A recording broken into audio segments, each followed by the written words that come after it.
The evening rush at Bellini's restaurant was always chaotic, but tonight felt especially frantic.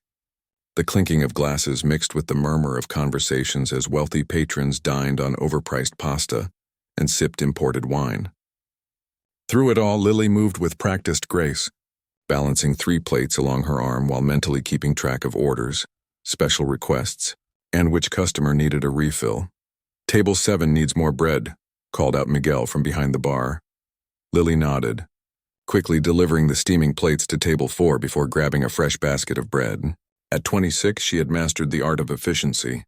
6 years of waiting tables had taught her how to smile through exhaustion and how to make herself nearly invisible when needed. "Your Cabernet, sir?"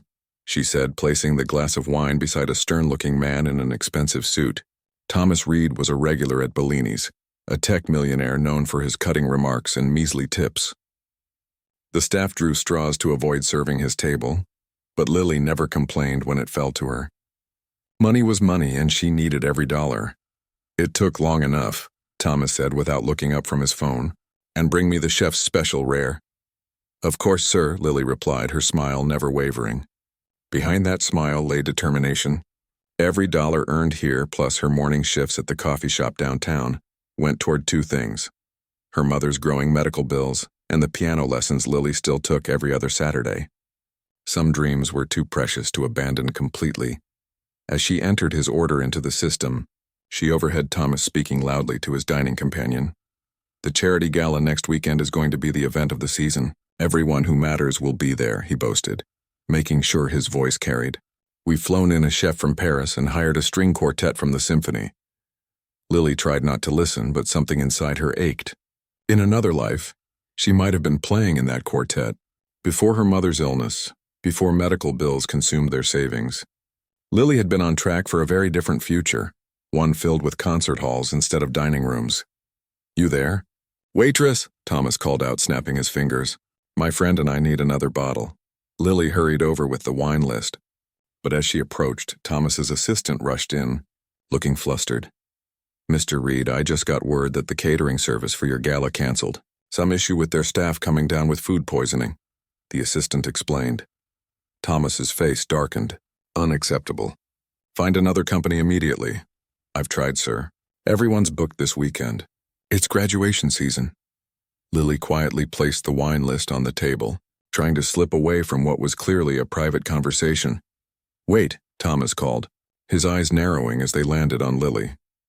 "You. Do you know any other waiters looking for extra work?" I might," Lily answered cautiously. "I need servers for my charity event next Saturday. The pay is decent and it would be a simple job. Just don't spill anything on my guests." His tone made it clear he wasn't really asking. As much as Lily wanted to say no, the prospect of extra money was too tempting to dismiss. Her mother's next treatment was scheduled for the following month, and they were still short by several $100s. "I could help," she offered, "and I know a few others who might be available." "Good. Give your information to my assistant," Thomas said, already losing interest and turning back to his companion. As Lily walked away, she overheard his friend ask, "Are you sure about this? Using restaurant staff at your high-end event?" Thomas laughed. "They'll be in proper uniforms. None of my guests will even notice them. That's the point of good service, isn't it? To be invisible." The comment stung, but Lily had grown used to being seen as part of the restaurant furniture. The evening continued, and as it wound down, Thomas's assistant approached her with details about the gala. "It'll be 5 hours, starting at 7. The address is 47 Lakeview Drive. Wear black pants and a white shirt. Mr. Reed will provide the serving jackets." The assistant paused. "He's offering double the usual rate." "Double?" Lily repeated, trying to hide her surprise. That would cover almost half of what they still needed for her mother's treatment. "Yes. He was impressed by your efficiency tonight. Don't be late." With that, the assistant handed Lily a business card and walked away. The next morning, Lily rushed from the coffee shop to the hospital, where her mother was having routine tests. The doctors had been cautiously optimistic about her condition, but each treatment came with a hefty price tag. "How was work?" her mother asked as Lily entered the hospital room. Despite her illness, Ana Rivera's eyes still sparkled with life. At 52, she had the kind of beauty that came from years of laughter and wisdom. Same as always, Lily replied, setting down a bag containing a fresh muffin she'd brought from the coffee shop. But I got offered some extra work next weekend. A fancy party. They're paying double. That's wonderful.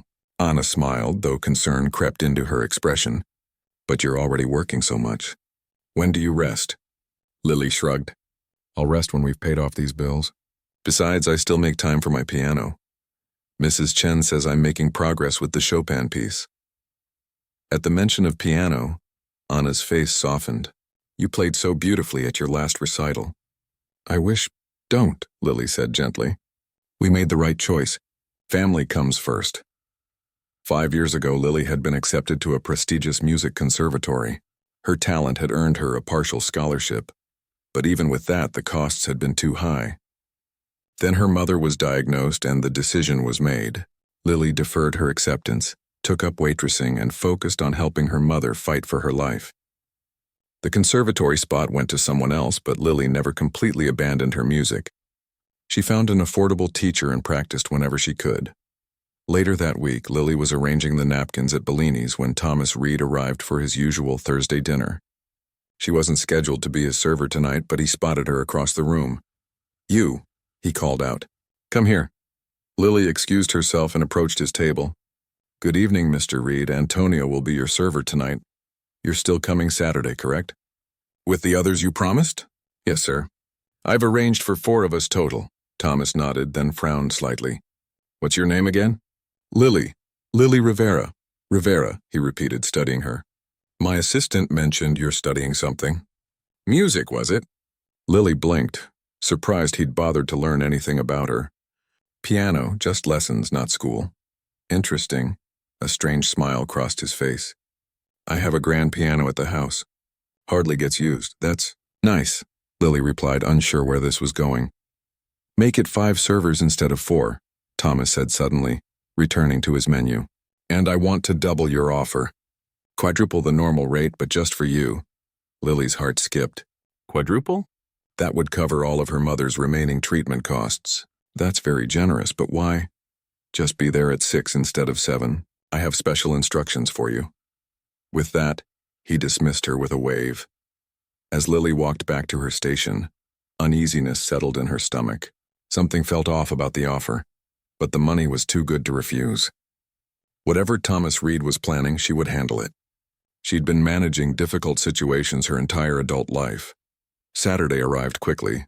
Lily spent the morning at the coffee shop, the afternoon practicing piano, and then an hour with her mother before heading to the address she'd been given. The Reed mansion stood on a hill overlooking the city, its windows glowing with warm light against the darkening sky. Lily arrived precisely at 6, dressed as instructed in black pants and a crisp white shirt. A security guard checked her name against a list and directed her to a service entrance at the back of the house. Inside, she found herself in a gleaming kitchen where staff bustled about preparing elegant appetizers. A stern-looking woman in a tailored suit approached. You must be Lily. Mr. Reed is waiting for you in the main hall. Following the woman through winding corridors, Lily marveled at the artwork adorning the walls and the crystal chandeliers hanging from vaulted ceilings. They entered a massive room with marble floors and floor-to-ceiling windows that offered a spectacular view of the city below. And there, in the center of the room, stood a magnificent grand piano, its polished surface reflecting the chandelier light like a mirror. Thomas Reed stood beside it, examining sheet music. When he noticed Lily, a smile spread across his face, not a warm one but calculating. Ah, the piano student arrives, he said, setting down the music. Do you know why I asked you to come early, Lily? She shook her head, a knot forming in her stomach. I'm always looking for ways to entertain my guests, Thomas explained, running his fingers over the piano keys without pressing them. When my assistant mentioned you play, I had an idea. Sir, I'm here to serve at your event, Lily said carefully. I'm not a performer. Oh, but you are, Thomas replied. Everything's a performance. Serving drinks, playing music. It's all about pleasing the audience, isn't it? And tonight my guests are the audience. The realization of what he was suggesting made Lily's throat tighten. You want me to play? For your guests? Precisely. A little background music from our serving staff. Quite novel, don't you think? Lily hadn't performed publicly in years. Her lessons with Mrs. Chen were private, personal, a way to keep her passion alive while life took her down a different path. "I don't think I can. Triple pay isn't enough?" Thomas interrupted.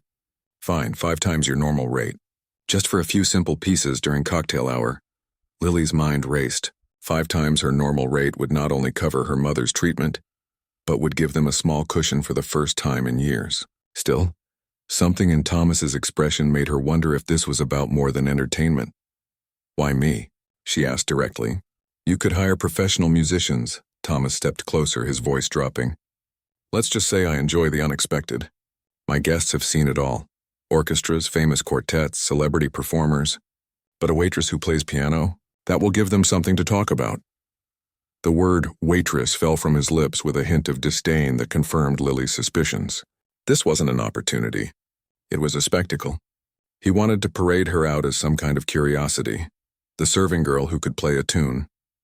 For a moment she considered walking away. But then she thought of her mother in the hospital bed, of the bills piling up on their kitchen table, and of the dreams she had set aside but never fully abandoned. "I'll do it," Lily said finally. "But I choose the pieces." Thomas looked surprised, then amused. "Fine. You have 30 minutes to practice before the guests arrive. Don't embarrass me." As he walked away, Lily approached the piano cautiously as if it might disappear.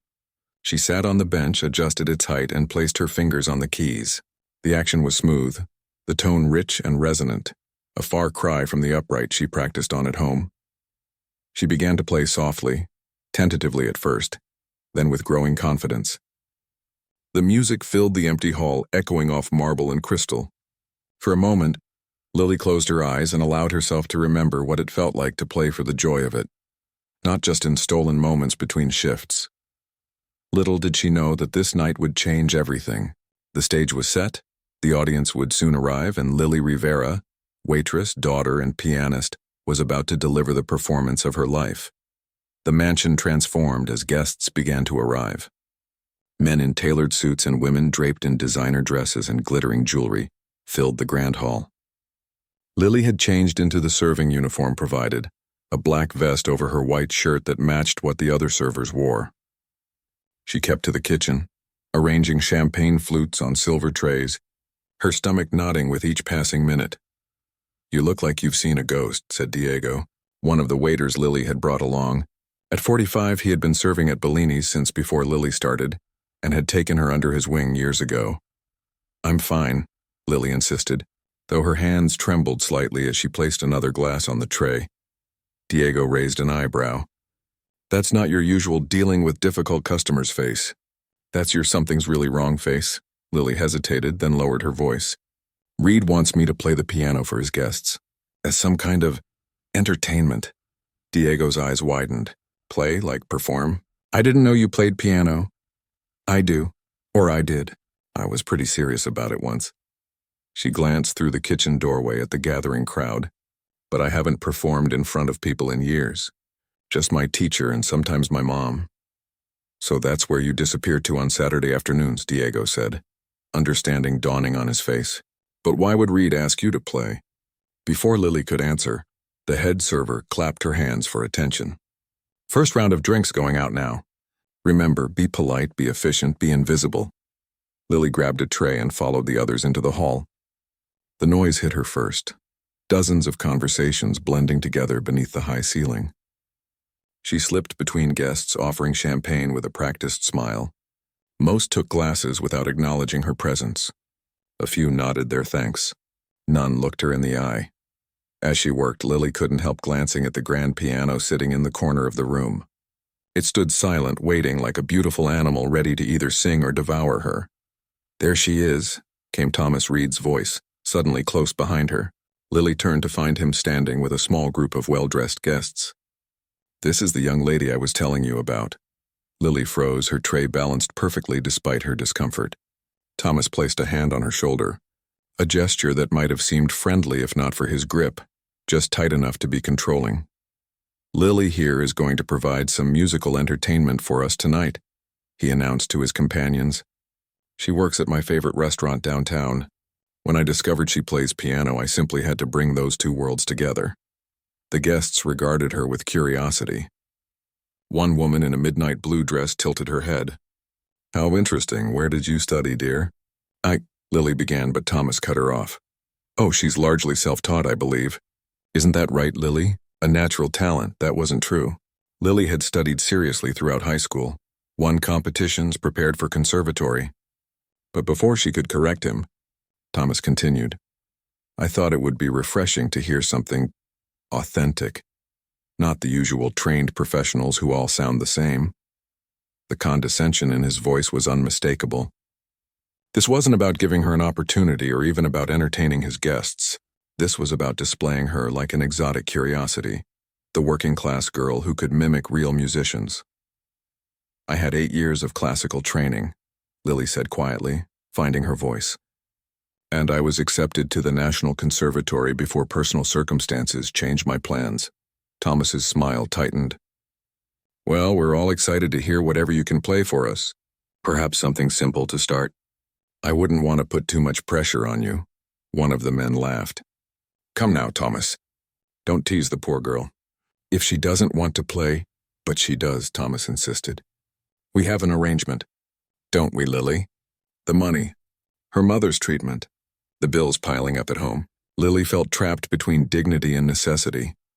Yes, she said finally. We do. Wonderful. Thomas turned to the room and raised his voice. Ladies and gentlemen, if I could have your attention. Conversations died away as faces turned toward them. Lily felt heat rising in her cheeks as over 100 pairs of eyes focused in their direction. As some of you know, I like to include unusual elements in my gatherings, Thomas announced. Tonight I've arranged for a special musical interlude. One of our servers, Lily, is apparently quite the pianist. The word apparently hung in the air, dripping with doubt. A few guests exchanged glances. Others looked at Lily with expressions ranging from curiosity to pity. She'll be playing for us shortly, Thomas continued. But first, let's enjoy another round of champagne. He turned to Lily, lowering his voice. Finish serving your tray, then take your place at the piano.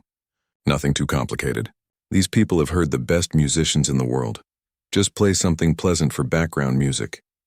As he walked away, Lily stood frozen until Diego appeared at her side. Taking the tray from her hands, I'll finish this, he said firmly. You go get ready. I can't do this, Lily whispered. They're all staring. He set me up to fail. Diego looked her straight in the eyes. Then don't give him what he wants. He expects you to embarrass yourself. So don't. Lily took a deep breath and nodded. As she made her way toward the piano, she felt the weight of every gaze. The expensive clothes these people wore probably cost more than she made in months. Their jewelry could pay off her mother's medical bills instantly.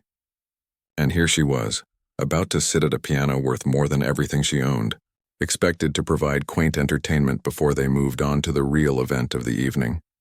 She sat down on the bench and adjusted it, buying time while trying to calm her racing heart.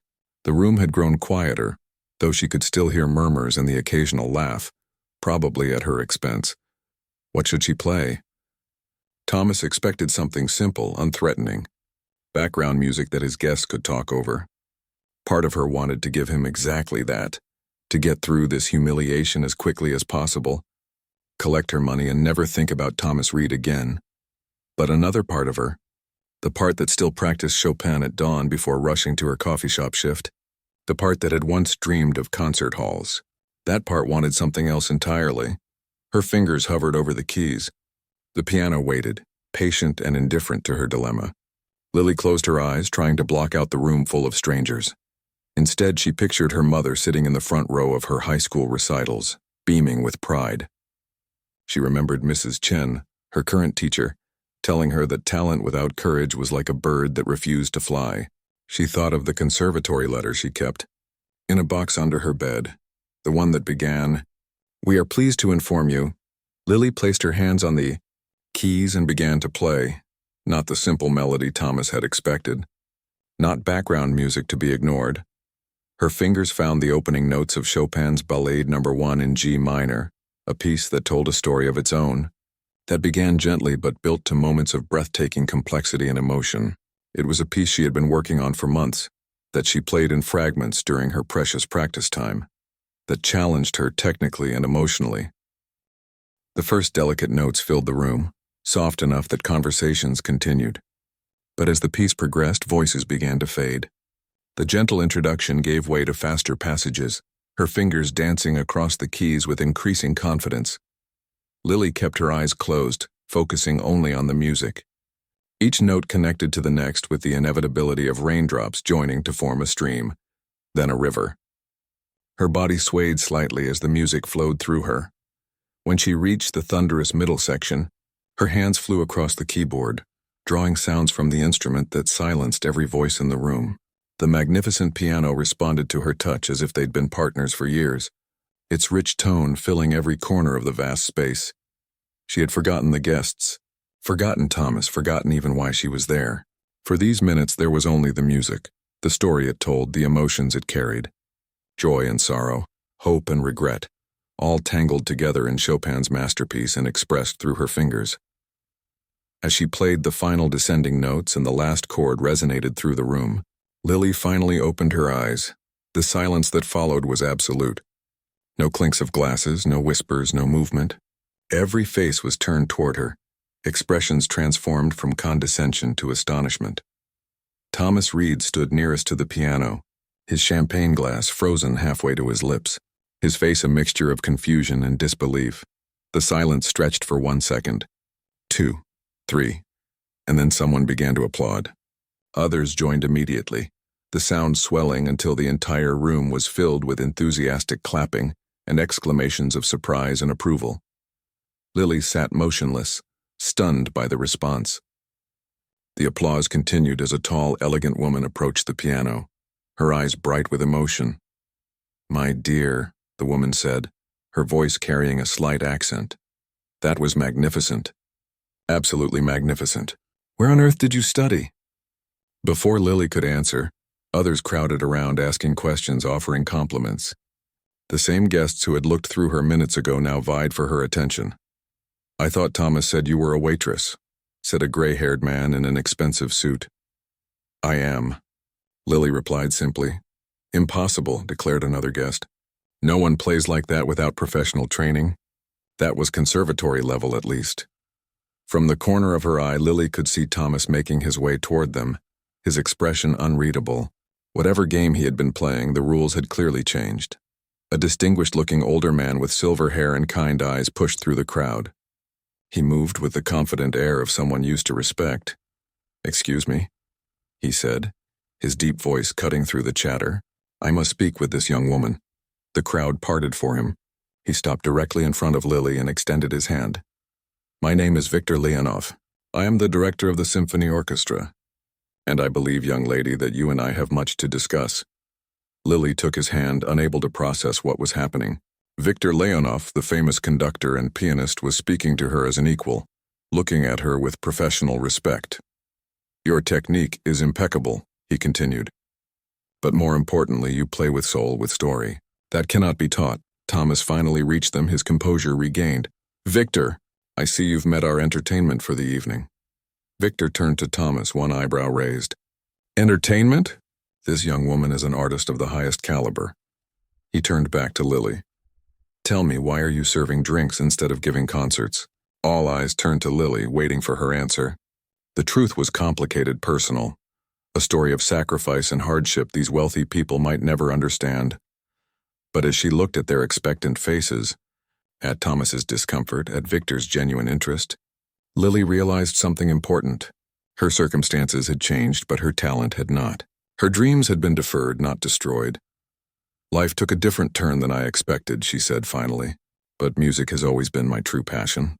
Victor nodded as if he understood perfectly. "Well, perhaps it's time for life to take another turn." He reached into his pocket and produced a business card. "Call my office tomorrow. I believe we may have things to discuss about your future."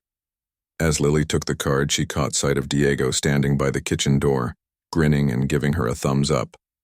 For the first time in years, a different kind of future seemed possible. One where serving trays and grand pianos might somehow exist in the same life. And Thomas Reed, the man who had meant to humiliate her, stood watching as his party transformed into something he had never intended. the debut of an extraordinary talent that had been hiding in plain sight all along. The morning after the party, Lily woke to sunlight streaming through her apartment window. For a moment she lay still, wondering if last night had been a dream. Her fingers tingled with the memory of playing Chopin on that magnificent piano. And Victor Leonov's business card sat on her nightstand, proving it had all been real. She reached for her phone and saw a dozen messages from Diego and the other servers who had witnessed her performance. Their excitement jumped off the screen. "You were amazing. Why didn't you tell us you could play like that?" "The look on Reed's face." Lily smiled, remembering Thomas Reed's expression when the applause erupted, a mixture of shock and something that might have been embarrassment. His plan to humiliate her had backfired spectacularly. As she got ready for her morning shift at the coffee shop, Lily's thoughts kept returning to Victor Leonov's words. "Call my office tomorrow." The famous conductor had spoken to her as a fellow musician, not as a waitress who happened to play piano. It was both thrilling and terrifying. She tucked the business card into her pocket, still uncertain. What could possibly come from such a call? She had responsibilities, her mother's medical bills, rent, daily expenses. Dreams of music careers didn't pay those bills. The coffee shop was busy as usual, full of morning commuters needing their caffeine fix. Lily worked on autopilot, her mind elsewhere as she steamed milk and pulled espresso shots. "Someone's distracted today," observed May, her manager, during a rare quiet moment. "Everything okay?" Lily hesitated, then found herself telling May about the previous night. Thomas's attempt to embarrass her, the unexpected applause, Victor Leonov's card burning a hole in her pocket. "So call him," May said simply when Lily finished. "It's not that easy. I have responsibilities. My mom will be incredibly proud," May finished for her. "Lily, how long have I watched you rush from here to your next job, squeezing in piano practice between shifts? 5 years? You've put your life on hold for so long, maybe it's time to unpause it." Before Lily could respond, a customer approached, ending their conversation, but May's words stayed with her throughout her shift. During her lunch break, Lily sat in the back room, Victor's card in her hand. What was the harm in just calling? It didn't commit her to anything. With a deep breath, she dialed the number. To her surprise, she was put through to Victor himself almost immediately. "Lily Rivera," he said warmly when she introduced herself. "I was hoping you would call. Your performance last night was extraordinary." "Thank you," she replied, her voice small in the cramped break room. "I'm still not sure why you gave me your card, though." Victor laughed. "Directness. I appreciate that." "Very well, I'll be direct too. The Symphony is running a special program this season, new voices in classical music. We're featuring emerging talents in a series of showcase concerts. I would like you to perform." Lily nearly dropped the phone. "Perform? With the Symphony?" "A solo piece, yes. With appropriate rehearsal time, of course. We would provide an honorarium as well. Not substantial, but something to acknowledge your time and talent." Her heart raced. A real performance in a real concert hall with payment. It was like a door opening to a parallel universe. The one where she'd gone to the conservatory, where her mother hadn't gotten sick, where she'd pursued her original dream. "I don't know what to say," Lily admitted. "I work 2 jobs. I haven't performed publicly in years until last night. And yet you played Chopin's ballade as if you'd never stopped," Victor countered. "Talent like yours doesn't disappear, Lily, it waits. Sometimes for years." They talked for a few more minutes, with Victor explaining the program details and what would be expected. By the end of the call, Lily had tentatively agreed to meet with him the following week to discuss it further. As she ended the call, a text message came through from her mother. "How was the fancy party? Did you make good tips?" Lily stared at the message, realizing she hadn't even told her mother about the performance. She had so much to share, but not over text. She typed a quick reply. "It was interesting. I'll tell you everything when I visit later." The rest of her shift passed in a blur. When she finally clocked out, Lily headed straight to the hospital for her regular visit with her mother. Anna was sitting up in bed when Lily arrived, color in her cheeks for the first time in weeks. The latest treatment seemed to be working better than the previous ones. "There's my girl," Anna said, smiling as Lily entered. "Now tell me about this party. Was it as fancy as it sounded?" Lily pulled up a chair and took her mother's hand. "It was life-changing," she said, and began to tell the whole story, from Thomas Reed's attempt to embarrass her to Victor Leonoff's offer. Anna's eyes filled with tears as Lily described playing the piano again, reconnecting with the part of herself she'd set aside for so long. "Oh, Lily," her mother whispered when she finished. "This is wonderful news. You must accept Victor's offer. But what about your treatments? The bills?" "I can't just listen to me," Anna interrupted, suddenly fierce. 5 years ago, you gave up your dream to take care of me. You've worked yourself to exhaustion ever since. I've watched you push your music aside day after day, and it has broken my heart. Mom, no, let me finish. Parents want their children to fly, not clip their wings. Your talent is a gift, Lily. Don't bury it any longer on my account. But the practical realities will be figured out, Anna insisted. We always do, don't we? One step at a time. As they talked, a nurse entered the room. "Mrs. Rivera? Dr. Patel wants to discuss your latest test results." "Oh, hello, Lily. Is everything okay?"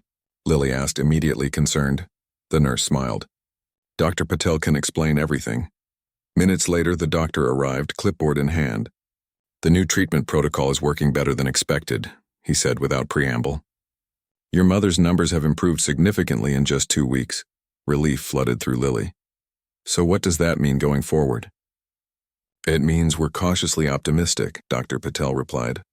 "If this trend continues, we might be able to reduce the frequency of treatments after this cycle completes. Not eliminate them, but perhaps move to a maintenance approach that would be less intensive." "And less expensive?" Anna asked directly. Dr. Patel nodded. "That would be one benefit, yes." After the doctor left, Anna turned to Lily with a triumphant expression. "You see? The universe is sending you a sign. Just when this opportunity comes along, my treatment costs might be reducing." Lily wasn't entirely convinced it was that simple, but she had to admit the timing was remarkable. "Call Victor back," Anna urged. "Tell him yes." Later that evening, Lily returned to her tiny apartment, her mind spinning with possibilities. She sat at her old upright piano, a far cry from the gleaming grand at Reed's mansion, but it had served her faithfully for years. Her fingers found the keys and she began to play, losing herself in the music as she worked through her thoughts. The next morning, her phone rang while she was preparing for work. The caller ID showed Thomas Reed's number, surprising her. She hadn't expected to hear from him again. "Hello?" she answered cautiously. "Lily." Thomas's voice sounded different than it had at the party, less commanding, almost hesitant. "I hope I'm not calling too early." "I'm getting ready for work," she replied, neither confirming nor denying. "Yes, of course you are." He paused. "I wanted to discuss what happened at my event." Lily waited, saying nothing. "Your performance was unexpected," he continued. "I may have misjudged certain things." Was this his version of an apology? Lily almost laughed. "I've been speaking with Victor Leonov," Thomas said when she didn't respond. "He's quite impressed with you. Thinks you should be performing professionally." "He mentioned that to me as well," Lily said, finally finding her voice. "Did he also mention that I've agreed to sponsor his Emerging Artists program this year? A substantial donation?" Lily's hand tightened on the phone. "No, he didn't. Well, I have. It seems the least I can do after—" Thomas cleared his throat. "The point is, if you decide to participate, my support will ensure the artists receive proper compensation, including you." Lily sat down, trying to process this information. Was Thomas Reed actually trying to make amends? Or was this just another way for him to feel superior? The wealthy benefactor supporting the struggling waitress. "Why are you doing this?" she asked directly. There was a long pause before Thomas answered. "Perhaps because talent deserves recognition, regardless of where it's found. Or perhaps because I'm not entirely comfortable with the role I played that night." Another pause, then his voice turned more businesslike. "In any case, the offer stands. Victor will provide all the details." "Good day, Lily." He hung up before she could respond, leaving her staring at her phone in confusion. That afternoon, between shifts, Lily called Victor back and officially accepted his offer. The showcase concert would be in 6 weeks.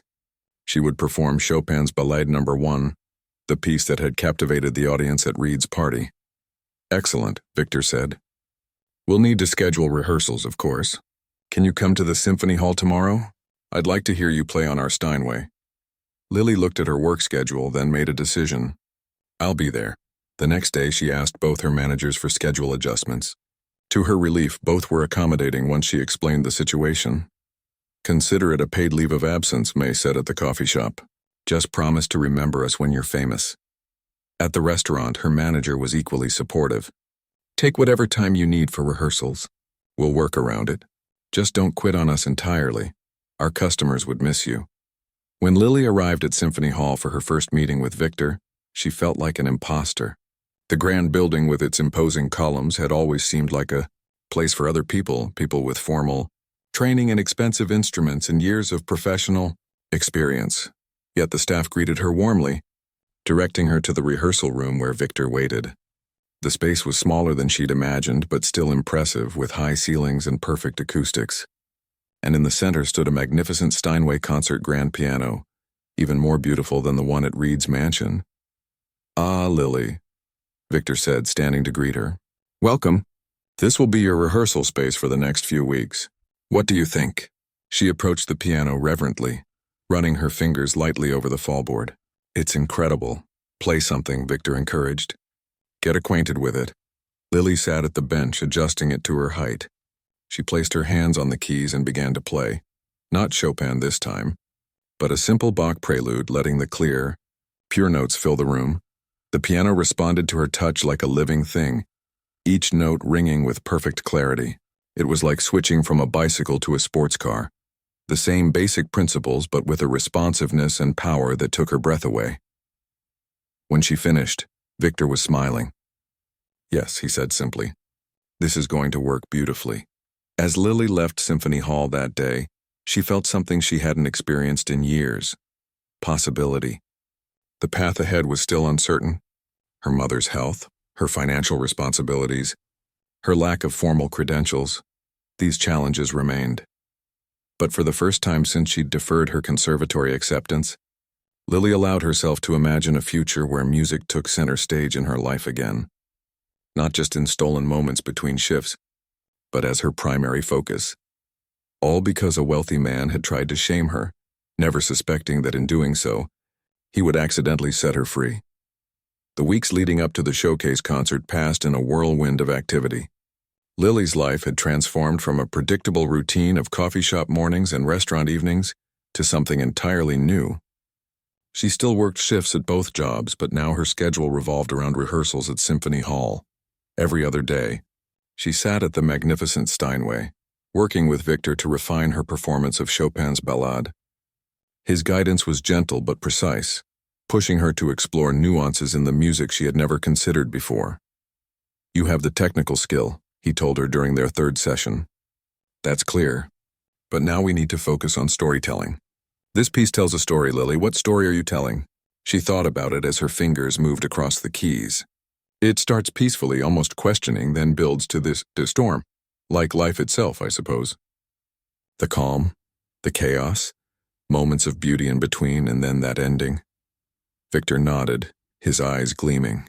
"Yes, your life perhaps. The waitress with the soul of an artist, forced to hide her light until that moment at Reed's party when you refused to be diminished." Lily's hands faltered on the keys.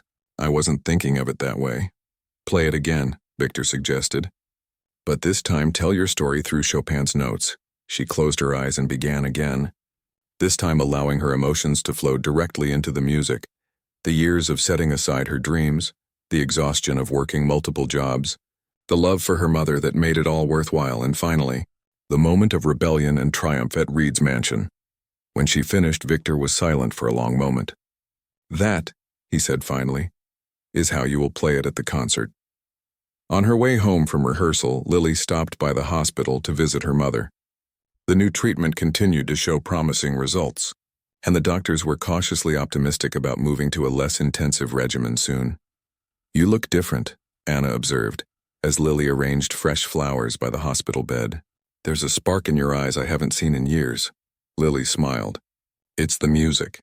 Being back at the piano, really playing again, it feels like I've found a piece of myself I'd forgotten." "I never forgot," her mother said softly. "Even when you were rushing between jobs, barely sleeping, I could see the musician in you waiting to emerge again." "I'm still not sure where this is all going," Lily admitted. One concert doesn't make a career, and our financial situation will work itself out, Anna interrupted. It always does. Tell me more about the rehearsals. As Lily described working with Victor and the magnificent Steinway piano, her phone buzzed with a text message from an unknown number. She checked it absently, then froze. What is it? Her mother asked, noticing her expression. It's from Elaine Chen, my old piano teacher from high school. Anna's eyes widened. You haven't spoken to her in years. How did she find you? Lily read the message aloud.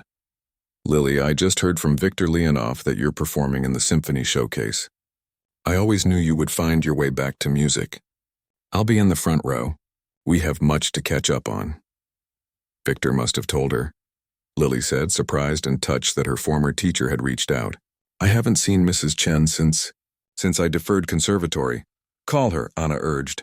She always believed in you. Later that evening, Lily did call, and the conversation with her former teacher was like reopening a door to her past life. Mrs. Chen had continued teaching, but had never forgotten Lily, her most promising student. When Victor mentioned a young pianist who had been working as a waitress, I just knew it had to be you, Mrs. Chen said. He was quite impressed, you know. Said you played with both technical precision and emotional depth. He's been very kind, Lily replied. I still can't believe any of this is happening. I can, Mrs. Chen said firmly. Your talent was never the question, Lily, only the opportunity. And now you have it, a chance to show the world what I've always known. The conversation shifted to practical matters, with Mrs. Chen offering to help Lily prepare for the concert. My studio is available whenever you need practice space, and I'd be honored to work with you again if you'd like. By the time they hung up, they had arranged for Lily to visit Mrs. Chen's studio the following week. Another piece of her old life falling back into place. 3 weeks before the concert, Lily received an unexpected invitation. Thomas Reed's assistant called to request her presence at a small gathering at Reed's home. Mr. Reed would like to make amends for the previous event, the assistant explained. This would be a private dinner with just a few guests, including Victor Leonoff and some key supporters of the symphony. Lily's first instinct was to refuse. She still wasn't sure what game Reed was playing, whether his sponsorship of the emerging artist program was genuine remorse or just another way to assuage his conscience. She called Victor for advice. Reed is complicated. Victor acknowledged when she explained her hesitation. Wealthy, privileged, sometimes arrogant. But his support for the arts is genuine, and his funding allows programs like our showcase to exist. He paused. I think he was genuinely humbled by your performance, Lily. That's rare for a man in his position. After some consideration, Lily agreed to attend the dinner. This time she would go not as a server but as an invited guest, a musician worthy of respect. When she arrived at Reed's mansion, the difference was striking. Instead of entering through the service door, she was welcomed at the front entrance. The grand hall had been transformed into an intimate dining space with just one table set for 8. Thomas greeted her himself, his manner noticeably different from their previous interactions. Gone was the condescending tone, replaced by something that almost resembled deference. Thank you for coming, Lily, he said, offering a glass of champagne. I wasn't sure you would accept. Neither was I, she admitted, taking the glass but not drinking yet. Thomas seemed to appreciate her honesty. Fair enough. Let me introduce you to everyone. He guided her to where Victor stood chatting with an elegant older couple. You know Victor, of course. And this is Henry and Eleanor Blackwood, longtime supporters of the symphony. The introductions continued around the room. A renowned music critic, the symphony's artistic director, a wealthy philanthropist and his wife. All people who just weeks ago would have looked through Lily as if she were invisible had she been serving their drinks. Before we sit down to dinner, Thomas said, addressing the small gathering, I'd like to say a few words. He turned to face Lily directly. When I first learned that one of my favorite servers played piano, I saw an opportunity for entertainment. I thought it would be amusing to have the staff provide the music. His face reddened slightly. What I did not expect was to discover an extraordinary talent. The guests murmured appreciatively, and Lily felt herself blushing. My attempt to create an amusing diversion instead revealed my own prejudice. Thomas continued. I judged Lily by her occupation, not her ability. I assumed that someone serving food and drinks couldn't possibly possess real artistic talent. He raised his glass. I was wrong, and I'm grateful for the lesson.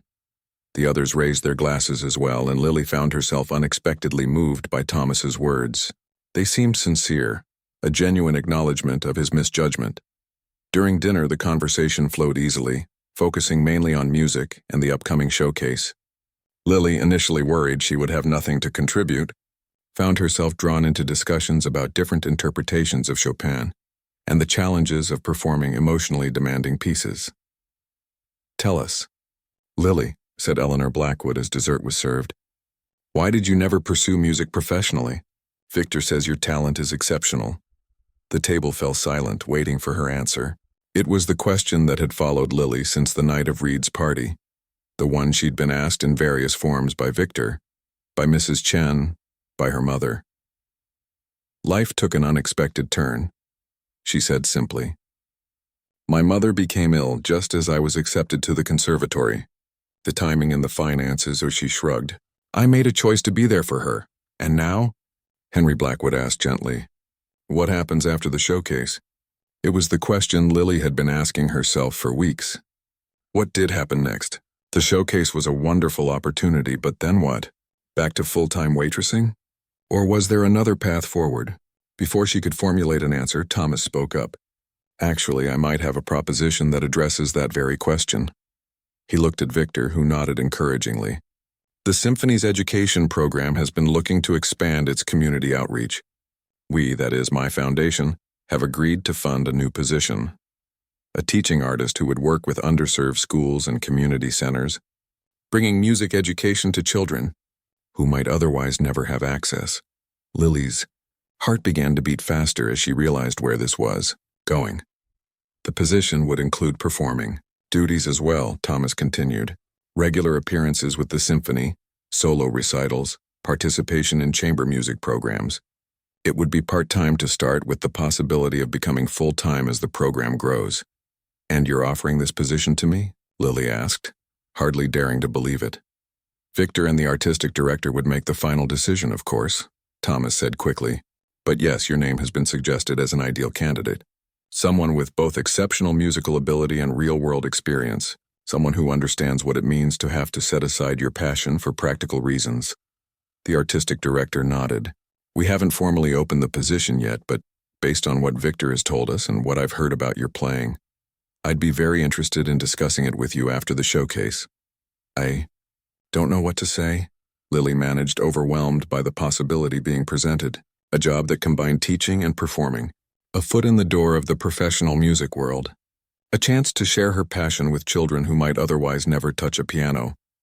Say you'll consider it, Thomas suggested. That's all we're asking for now. I will, she promised. Definitely. As the evening drew to a close, Thomas walked Lily to the door. They paused by the grand piano where her journey had begun just weeks ago. I behaved badly that night, Thomas said quietly. I wanted to entertain my guests at your expense. You did, Lily agreed, refusing to soften the truth. He nodded, accepting her assessment. Yet something good has come of it. Your talent being recognized. The teaching position. Sometimes our worst moments lead to unexpected outcomes. Is that your way of saying no harm done? Lily asked, a hint of challenge in her voice. Thomas shook his head. No, harm was done. I treated you as less than you are because of your job. That was wrong, regardless of how things turned out. He hesitated. I'm trying to do better. Not just with the funding, but with how I see people.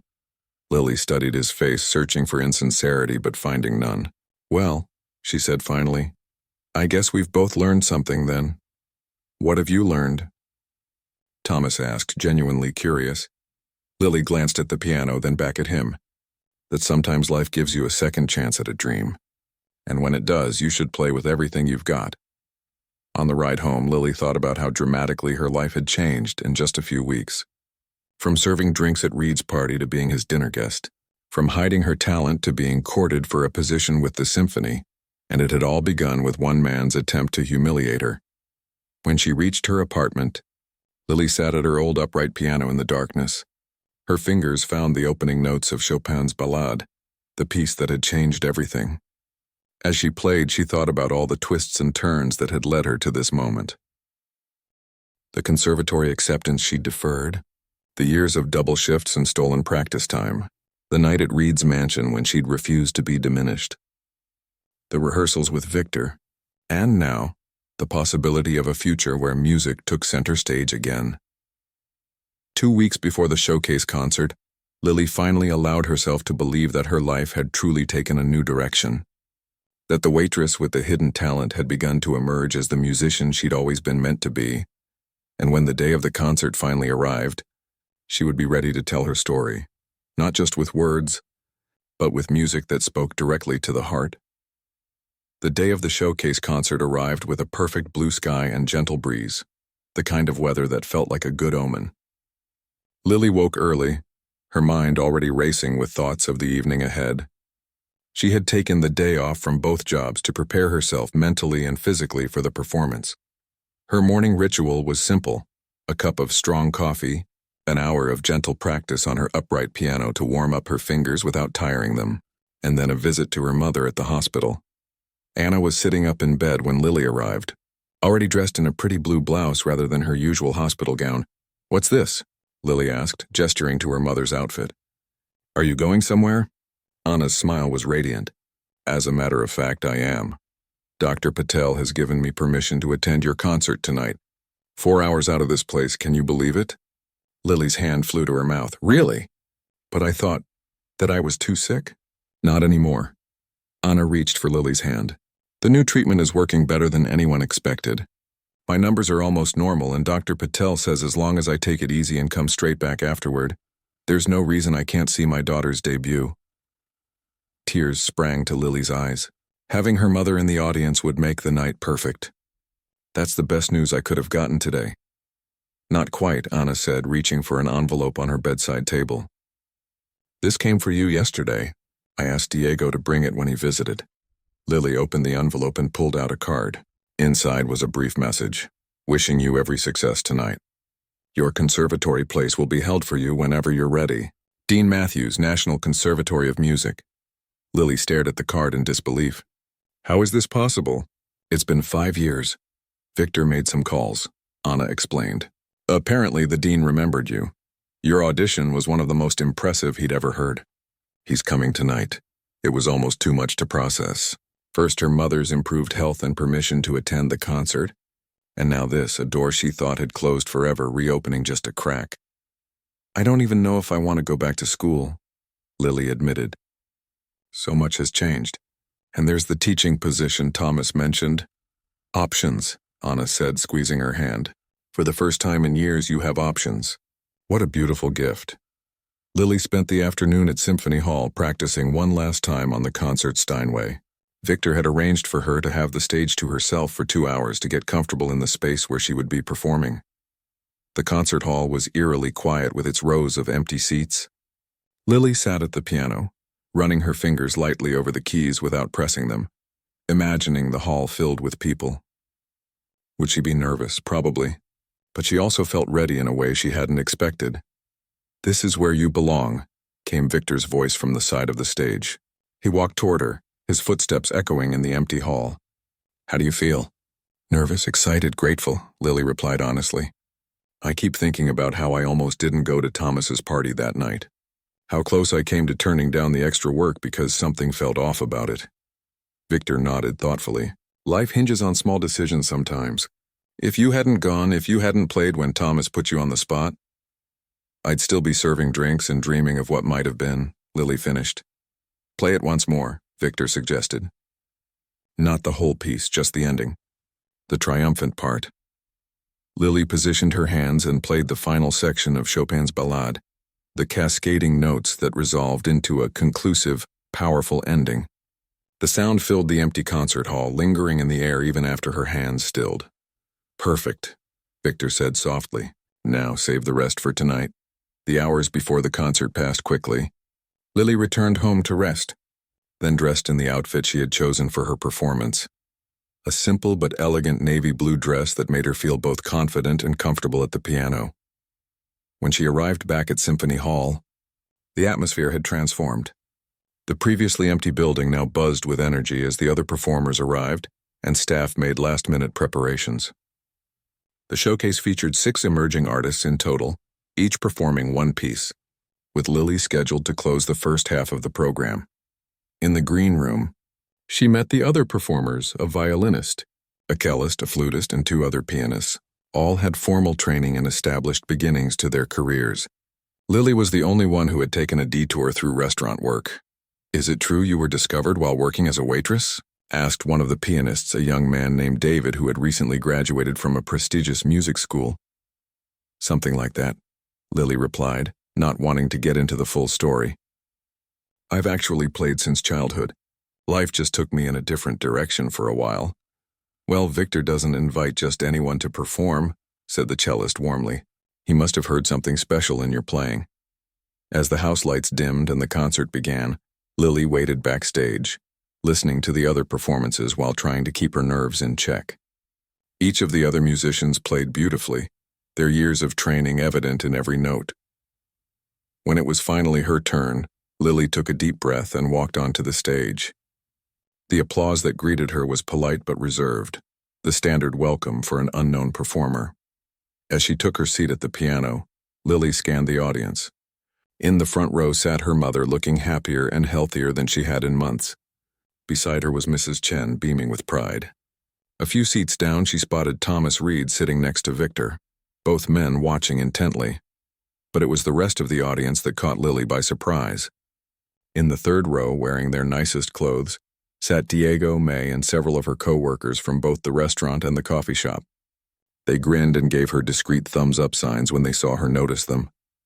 The sight of all these people from different parts of her life, her mother, her former teacher, her colleagues from work, the wealthy patrons who had once seen her only as a server, gave Lily a sudden sense of wholeness. All the pieces of her life were converging in this moment. She placed her hands on the keys and began to play.